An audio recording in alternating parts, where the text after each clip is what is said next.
बिस्मिल्लाहिर्रहमानिर्रहीम जी। सब देखने सुनने वालों को परफेक्ट न्यूज़ चैनल की जानिब से तोसी भट्टी का सलाम अर्ज़ हो। नाजरीन, आज जुमातुल विदा जो उनसा इंतहाई मुक़द्दस दिन रमज़ान की रुखसती हो रही है, और जिसे कहें कि दिल भी रंजीदा है। बहरहाल रमज़ान हर साल आता है और इस तरीके से अपनी बरकतें जो उनसी हैं वो ला कर तो फिर रुखसत हो जाता है। तो बस दुआ है कि अल्लाह ताला इस रमज़ान के सदक़े हमारे जो उनसे हैं वो गुनाहों को माफ़ करे, हमारी दुआओं को कबूल करे, हमारे रखे हुए रोज़ों को, हमारी बातों को कबूल करे। इस मुल्क की खैर हो, इस मुल्क की सलामती हो और हालात जो उनसे हैं वो इस मुल्क के वो बेहतर हों। तो आज नाज़रीन हम कुछ अहम ख़बरों के साथ जो उनसे है वो आपके सामने हाज़िर हुए हैं। कुछ हम बात करेंगे जो बलूचिस्तान और सरहद में इस टाइम दहशतगर्दी की लहर है और एक बड़े ही मुनज़्ज़म तरीके से ये सारा कुछ हो रहा है। तो इसका पीछे बैकग्राउंड क्या है, ये इसका आगाज़ कैसे हुआ, ये कहाँ से शुरू हुआ, 2 साल पहले आपको हम लेके जाएंगे और इसकी मनसूबाबंदी कहाँ हुई, ये सारा आपको हम जो है वो तफसील से बताएंगे। उसके बाद नाजरीन हम कुछ जामियात में जो वाइस चांसलर्स की तैनाती के मामला चल रहे हैं उसके बारे में भी आपको अपडेट करेंगे। इसके अलावा नाजरीन एक महकमा है पंजाब रेवेन्यू अथॉरिटी, उन्होंने बड़ा ज़बरदस्त तरीके से जो है वो जो डिफ़ॉल्टर्स हैं उनके ख़िलाफ़ जो है वो अपनी कार्रवाइयाँ शुरू की हुई हैं। बहावलपुर में नया कमिश्नरेट बन चुका हुआ है। यहाँ पर कमिश्नर जो उनसे हैं रेवेन्यू अथॉरिटी के वो बैठे हैं, उनके साथ कुछ गुफ्तगू हुई है। उन्होंने कुछ हमें लेटेस्ट जो फिगर्स हैं वो बताए हैं, वो आपके सामने रखेंगे। और आखिर में नाजरीन हम बात करेंगे कि क्या बहावल नगर और बखर में जो ये एक हुकूमत की जानिब से कल से ये खबर चल रही है कि वहाँ पर एयरपोर्ट नया बनाने का जो से फैसला किया गया है, ये किस हद तक दुरुस्त फैसला है, और क्या बहावलपुर का जो एक इंटरनेशनल एयरपोर्ट है उसके हवाले से भी ये हुकूमत जो सी है वो कोई गौर कर रही है या नहीं कर रही। तो सबसे पहले नाजरीन हम बात करेंगे जो इस वक्त मुल्क के अंदर और ख़ास तौर पे जो बलूचिस्तान और सरहद के अंदर एक जिसे कहें दहशतगर्दी की लहर जो सी है वो चल रही है। लॉ इन्फोर्समेंट एजेंसीज पे हमले किए जाते हैं, सिविलियंस के ऊपर जो है वो जिसे कहें कि लैंग्वेज बेस के ऊपर और जिसे कहें सूबों के बेस के ऊपर हमले हो रहे हैं। बड़े मुनज़्ज़म तरीके से ये सारे मामला जो से हैं वो बलूचिस्तान और सरहद में वो हो रहे हैं। हमारी लॉ इन्फोर्समेंट एजेंसी जो सी हैं वो दिन रात इसको काउंटर करने के लिए जो है वो अपनी सलाहियतों को बरकरार लाते हुए कोशिश कर रही है। इसके ऊपर आपको पता है कि एक कौमी सलामती कमेटी का इजलास भी मुनक्कद हो चुका है और फैसला किया गया कि बड़े सख्त जो उनसे वो एक्शन लिए जाएंगे। लेकिन इसके बावजूद अभी तक ये सिलसिला जो है ये रुका नहीं है। इसके हवाले से नाज़रीन हम आपको बताते हैं कि ये सारी मनसूबाबंदी ये कोई आज की जो सी है नहीं है, कोई चंद महीने की नहीं है, ये 2 साल पहले की एक बहुत बड़ी मनसूबाबंदी है नाजरीन, जिसके ऊपर इम्प्लीमेंटेशन जो है वो आप कहें कि ये अब किया जा रहा है दहशतगर्दों की जानिब से।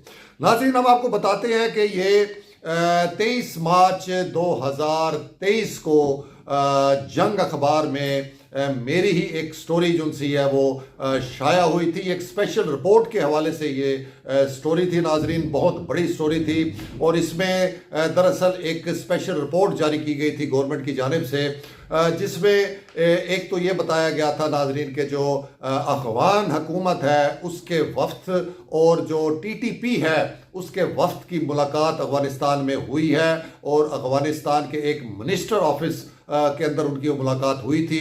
और उसमें नाजरीन जो टीटीपी है उन्होंने जो है वो उनसे मदद मांगी थी। कुछ एजेंडा जो है वो रखा गया था, कुछ नकात जो से वो सामने रखे गए थे, जिसमें उनसे कहा गया था कि वो जो सा है इनको पाकिस्तान के बॉर्डर्स के साथ जो है वो कुछ अपने जो से हैं वो बनाने दें, सेंटर्स बनाने दें जो वेपन्स के लिए और दहशतगर्दी की कार्रवाइयों के लिए इस्तेमाल किए जाने थे। इसके अलावा जो है व्हीकल्स को तहफ़्फ़ुज़ और उनको जो है उनके ऊपर जो जिसे कहें कि टीटीपी के जो लोग हैं उनके ऊपर किसी किस्म का एक्शन ना किया जाए, कोई रेड ना किए जाए, उनको कार्रवाइयों से रोका ना जाए। ये सारे बहुत सारे मामला थे नाजरीन जो तय हुए थे। ये मैं आपको पढ़ के सुनाता हूँ कि नाजरीन के अफगानिस्तान में कालेदन तंजीम टीटीपी और तालिबान हुकूमत के वफूद के दरमियान 3 घंटे मुज़ाकरात हुए, जिसमें कालेदन तंजीम की जानब से 3 मुतालबात रखे गए, जिनमें तहरीक तालिबान पाकिस्तान को अफगानिस्तान में मुकम्मल रसाई का असूल, मुख्तलिफ सेंटर्स पाकिस्तान बॉर्डर के करीब बनाने की इजाज़त जो रिहाइश और असले की मूवमेंट के लिए इस्तेमाल होंगे, और तीसरा तंजीम के अफराद और उनकी फैमिलीज़ को मुकम्मल तहफ़्फ़ुज़ और उनको छापों से इस्तिस्ना हासिल होने और उनकी व्हीकल्स को स्पेशल सिक्योरिटी स्टिकर्स फराहम किए जाने पर मुश्तमिल थे, जो अफगान हुकूमत ने तस्लीम कर लिए। जी नाजरीन, ये 2 साल पहले जो है ये मीटिंग हुई अफगानिस्तान में इन दहशतगर्द तंजीम की अफगान हुकूमत के साथ, और ये सारे मुतालबे रखे गए जो उन्होंने तस्लीम जो है वो कर लिए। उसके बाद नाज़रीन वो कहते हैं कि जिसके बाद शदीद खदशा है कि कालेदन तंजीम अफगान सरजमीन को इस्तेमाल करते हुए पाकिस्तान में बड़े पैमाने पर दहशतगर्दी की कार्रवाइयाँ कर सकते हैं। इसके अलावा उन्होंने बताया कि रिपोर्ट में यह भी बताया गया है कि तहरीक तालिबान पाकिस्तान की मजलिस शूरा का इजलास अफगानिस्तान में हुआ, जिसमें अपनी प्लानिंग तब्दील करने का फैसला किया, और इसमें बताया गया कि पाकिस्तान में जारी दहशतगर्दी की कार्रवाइयों में वक्ती कमी लाई जाएगी। ताहम इस दौरान अब ये वो चीज़ है नाजरीन जिसको की तरफ मैं आपकी तवज्जो दिलाना चाह रहा हूँ, जो आज से 2 साल पहले मनसूबाबंदी करके ये जो अब हालात है ये पैदा किए जा रहे हैं। इसमें बताया गया कि जी इस दौरान यानी कि जब एक पॉलिसी के तहत जो है वो कुछ कार्रवाइयाँ कम करके, तो उस दौरान जो उनको बीच में वक्फा मिलेगा, उस दौरान बलूचिस्तान समेत दीगर सूबों में अपने नेटवर्क को बढ़ाने और सब नेशनल ग्रुप्स को साथ मिलाकर बलूचिस्तान, सिंध, पंजाब वगैरह में बड़े शहरों में दहशतगर्दी की कार्रवाइयों की मनसूबाबंदी की गई है। नाजरीन, आप देख रहे हैं कि किस तरीके से कुछ ही अरसे के अंदर ये जो बलोच दहशतगर्द तंजीमें हैं ये किस तरीके से एक्टिव हुई हैं। इन्होंने कैसे बड़ी बड़ी कार्रवाइयाँ जो सी है वो करनी शुरू कर दी हैं। जाफर एक्सप्रेस की कार्रवाई आपके सामने है। तो ये बेसिकली नाजरीन बताया जा रहा है 2 साल पहले ये मनसूबाबंदी हो गई थी, और उसके बाद कहा जा रहा है नाजरीन के मनसूबाबंदी की गई, जबकि गवादर बंदरगाह समेत सी पैक प्रोजेक्ट्स को भी टारगेट बनाने का फैसला किया गया, जिसके लिए रा की तरफ से भारी फंडिंग की गई है। जी नाजरीन, ये जो बात हमारी एजेंसीज, हमारी हुकूमत बार बार बता रही है और सामने ला रही है कि इन सारे मामलात के पीछे बेसिकली जो हमारा मुखालिफ दुश्मन, हमारा हमसाया मुल्क इंडिया है, भारत है, उसकी जो इंटेलिजेंस एजेंसी रा है, जिसने हमेशा स्टेबिलिटी यहाँ ख़राब करने की कोशिश की है, दहशतगर्दी के वाक़यात में वो मुलव्वस रहा है, और कई उसके जासूस यहाँ से पकड़े गए हैं। तो ये रिपोर्ट नाजरीन बता रही है कि ये जितना भी ये मनसूबाबंदी ये की गई और जो अब इम्प्लीमेंटेशन हो रही है उसकी, जिसे क्या एग्जीक्यूट किया जा रहा है उसको बलूचिस्तान और सरहद में, ये आज से 2 साल पहले जो उनसे ये सारा कुछ हुआ। और अफसोसनाक जो इसमें जाविया है वो ये है कि हमारा मुस्लिम मुल्क, हमारा जो हमसाया मुल्क है अफगानिस्तान, उधर बैठकर ये सारा उनकी मशावरत के साथ ये सारी चीज़ें जो सी हैं ये आज से 2 साल पहले जो सी हैं ये हुई हैं। नाजरीन, ये इंतहाई अहम तरीन रिपोर्ट है नाजरीन। इसको सामने अगर आप रखें तो आपको ये सारी जो सी है गेम, ये सारी मनसूबाबंदी आपको जो सी है वो नज़र आ जाती है। हमारी जो अफवाज पाकिस्तान है, हमारी एजेंसीज़ हैं, हमारी लॉ इन्फोर्समेंट एजेंसीज़ हैं, वो बहुत ही भरपूर तरीके से इसका जवाब भी दे रहे हैं, और इसको जो है वो इनका किला कमा करने के लिए भी वो भरपूर कार्रवाइयाँ कर रही हैं। ये मनसूबाबंदियाँ आज से नहीं, जब से पाकिस्तान बना है, इस मुल्क को तोड़ने के लिए, इस मुल्क को कमज़ोर करने के लिए हमारे दुश्मन ममालिक की एजेंसीज हमेशा मुतहर्रिक रही हैं। तो अब भी ये बेसिकली जो सा ये सारा मामला है नाजरीन, ये जाफर एक्सप्रेस का बड़ा सानिया हुआ, तो इसके पीछे आपको मैंने असल जो मामलात हैं, जो असल मनसूबाबंदी है नाजरीन, वो मैंने आपके सामने रखी है। इसके बाद नाजरीन हम कुछ बात करेंगे जो 25 जामियात हैं जो पंजाब की, जिसमें रेगुलर वाइस चांसलर की तैनाती का जो है वो आगाज़ किया गया था। उसमें 18, 19 या 20 से ज़ायद शायद जामियात में वाइस चांसलर्स लगा दिए गए थे। 4 यूनिवर्सिटी जो सी हैं उनके जो पैनल्स हैं उन पर इतराज़ किया था सीएम ने, फिर उसको दोबारा री एडवर्टाइज़ किया गया और उसके बाद जो सर्च कमेटी ने उनके इंटरव्यूज़ लेके पैनल्स जो से हैं वो भेज दिए थे सीएम पंजाब को।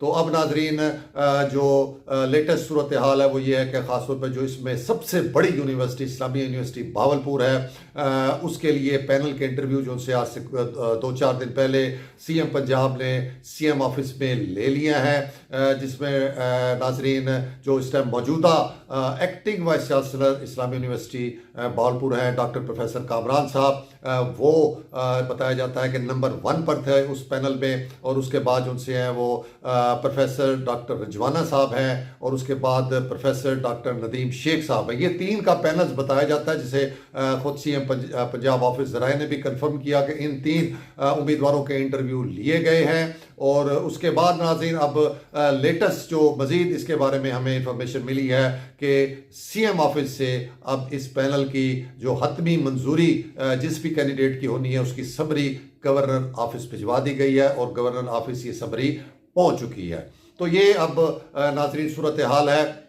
इसमें जो है वो इम्कान है कि ईद के बाद जो है इसका कोई ना कोई डिसीजन हो जाएगा। और साथ ही नाजरीन अगले ही महीने 22 अप्रैल को जो है वो एक जो रेट पटिशन है जो है प्रोफेसर डॉक्टर नईम खान साहब की हाई कोर्ट में, उसकी भी समात की पेशी जो सी है वो मुकर्रर हो गई है। वो 22 को अगले महीने में जो सी उसकी समात होनी है। तो अब देखना ये है कि आया जो गवर्नमेंट है वो उससे पहले इसका कोई जो से ऑर्डर्स रेगुलर वाइस चांसलर के जो से वो निकाल कर इसको फाइनल कर देते हैं या वेट करेंगे उस अदालती प्रोसेस का और उसके डिसीजन का।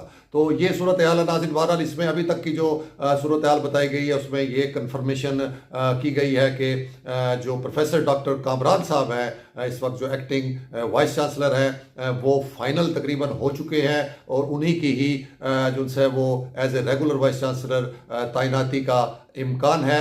इस हवाले से नाज़रीन हमारी मुलाकात भी हुई प्रोफेसर डॉक्टर कामरान साहब से, बड़ी उनसे जो सी इस हवाले से तफसीली गुफ्तगू हुई और हमने उनसे पूछा कि वो क्या जो से अपनी प्लानिंग और मनसूबाबंदी लेकर जो से वो आए हैं कि जब वो रेगुलर वाइस चांसलर बाकायदा तौर पर बनेंगे 4 साल के लिए, तो वो यूनिवर्सिटी के जो इस टाइम इंतहाई मुश्किल तरीन हालात हैं, माशी हालात हैं, जो तालीम का मेयार है उसके मामलात हैं, एडमिनिस्ट्रेटिव वो से मामलात हैं, सियासी मामलात हैं, इसके अंदर जो आपस में ग्रुपिंग हुई है, तो वो इन सारे मामलात को किस तरीके से जो है वो हैंडल करेंगे और इसको दोबारा अपने पैरों पर खड़ा करने के लिए वो कौन सी कोशिशें और कौन से इकदाम उठाएंगे। तो बड़े उन्होंने यकीन के साथ और एतमाद के साथ उन्होंने कहा कि उनका एक्सपीरियंस है, उनका तजर्बा है, उन्होंने ज़िंदगी में हमेशा चैलेंजेस को कबूल किया है। तो ये बेसिकली अगर मुझे ये मौका दिया गया बतौर रेगुलर वाइस चांसलर के, तो वो समझते हैं कि ये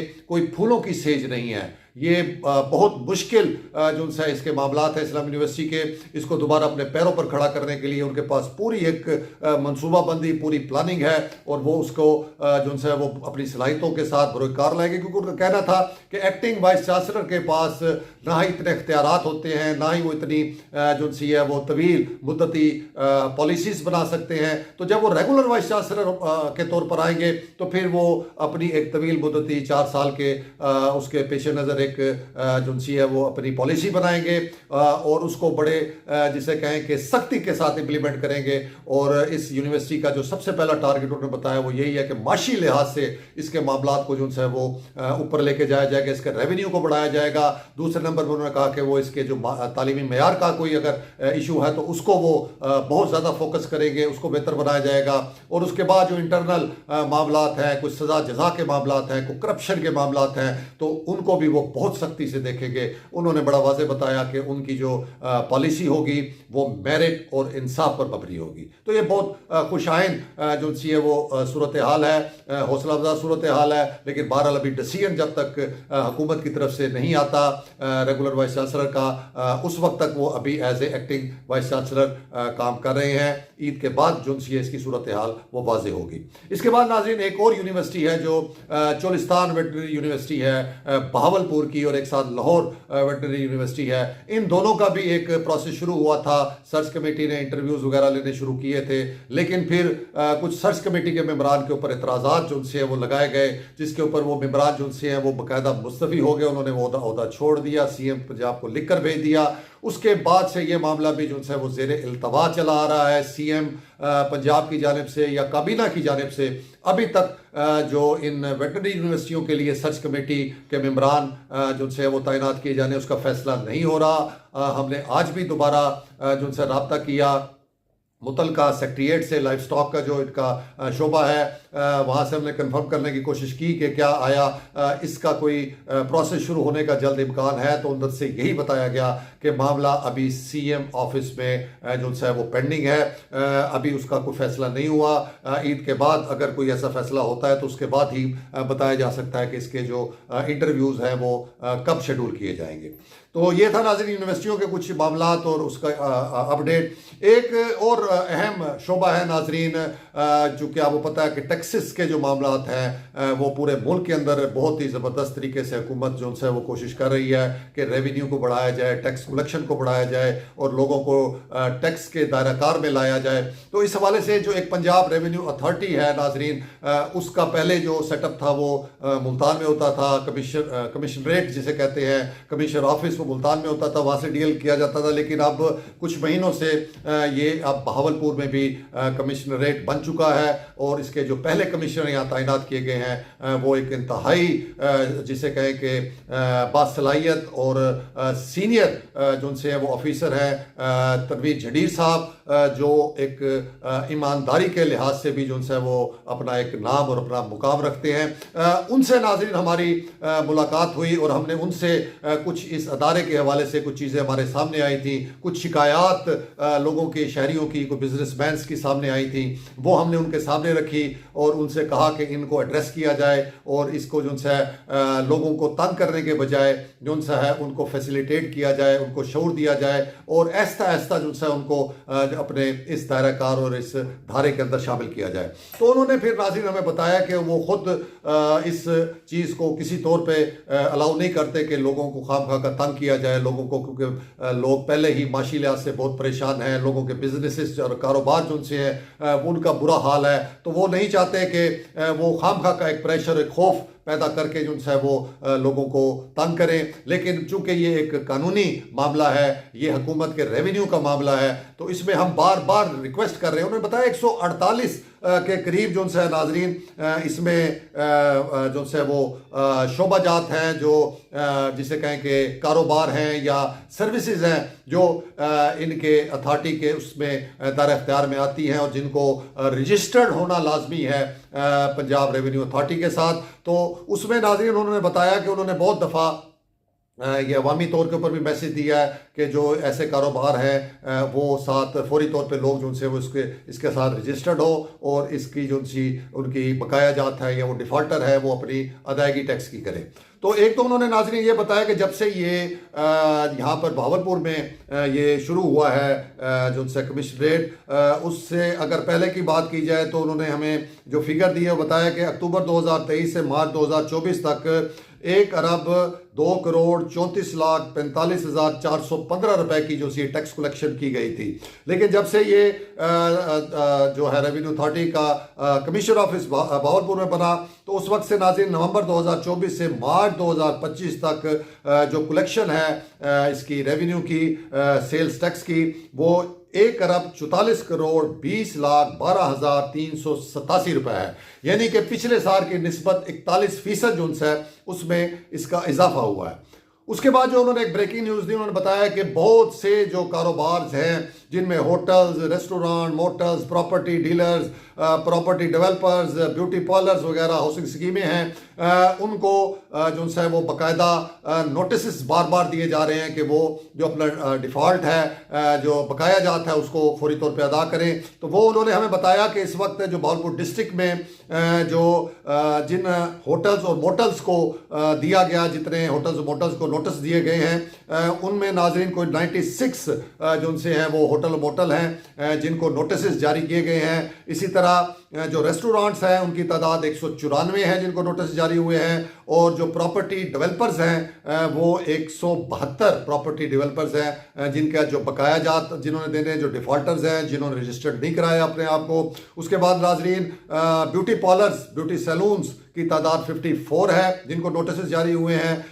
हाउसिंग स्कीमें, जी नाजरीन आपको पता है कि सबसे ज़्यादा जो रेवेन्यू है, जितनी इनकम और जितना रेवेन्यू ये डेवलपर्स, ये हाउसिंग स्कीमों के मालकान कमाते हैं, तो ये भी मिली भगत के साथ ये टैक्सेस और ये रेवेन्यू जो गवर्नमेंट के जो होते हैं, टैक्सेस होते हैं, उनको ये मिली भगत करके रिश्वतों के ज़रिए जो है वो अदा नहीं करते, थोड़ा रकबा शो करते हैं और बहुत ही तरीकों के साथ ये करोड़ों रुपए बचाते हैं। तो ये बताया गया नाज़रीन तकरीबन 140 हाउसिंग स्कीमें हैं भावलपुर डिस्ट्रिक्ट की जिनको नोटिस जारी किए गए हैं, जो डिफ़ॉल्ट में आती हैं, जिन्होंने बकाया जात नहीं दिया हुआ और रेवेन्यू अथॉरिटी के वो डिफ़ॉल्टर्स हैं। और इसके अलावा जितने भी और दीगर शोबे हैं उनको तकरीबन 293 जो उनसे वो नोटिस जारी हुए हैं। तो इस तरह कुल 949 जो उनसे हैं वो ऐसे ये हैं अदारे हैं या कारोबार हैं जिनको नोटिस जारी हुआ है। तो ये बहरहाल एक बड़ा बेहतरीन जो उनसे रेवेन्यू अथॉरिटी का ये सिस्टम चल रहा है और इसमें टैक्स कलेक्शन में इजाफा हो रहा है।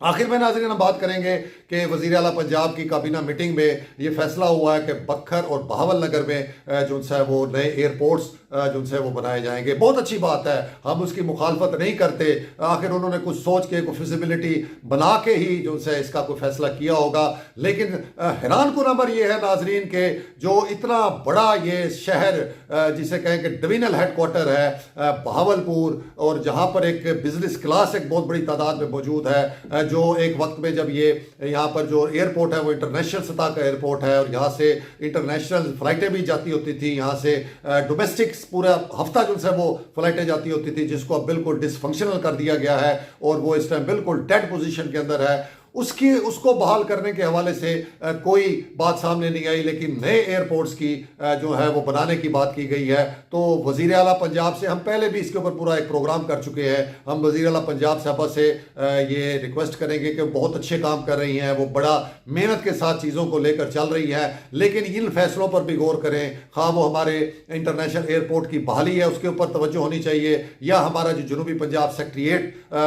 का जो बाख्तियार होना या उसकी जो कम्प्लेक्स की तामीर है उसके ऊपर भी इनकी तवज्जो होनी चाहिए। तो ये जो फैसले हैं इसको मेरिट के ऊपर होना चाहिए। पहले जो उनसे इतना बड़ा जो डिविजनल हेडक्वार्टर है बहावलपुर की, तो पुराना रियासती ये एक पुराना सूबा होता था, उसको छोड़कर आप दीगर छोटे शहरों में अगर इस तरह के जो उनसे है वो इक़दाम उठाएंगे, फैसले करेंगे, तो यहाँ की आवाम जो पहले ही नाला है, जिनके साथ इंसाफ नहीं हो रहा, वो और ज़्यादा जो उनसे है वो मायूस भी होंगे और हुकूमत से नाला भी होंगे। तो ये था नाजरीन आज के वीडियो और व्लॉग। उम्मीद आपको पसंद आया होगा। तो सी भट्टी को इजाज़त, अल्लाह हाफिज़।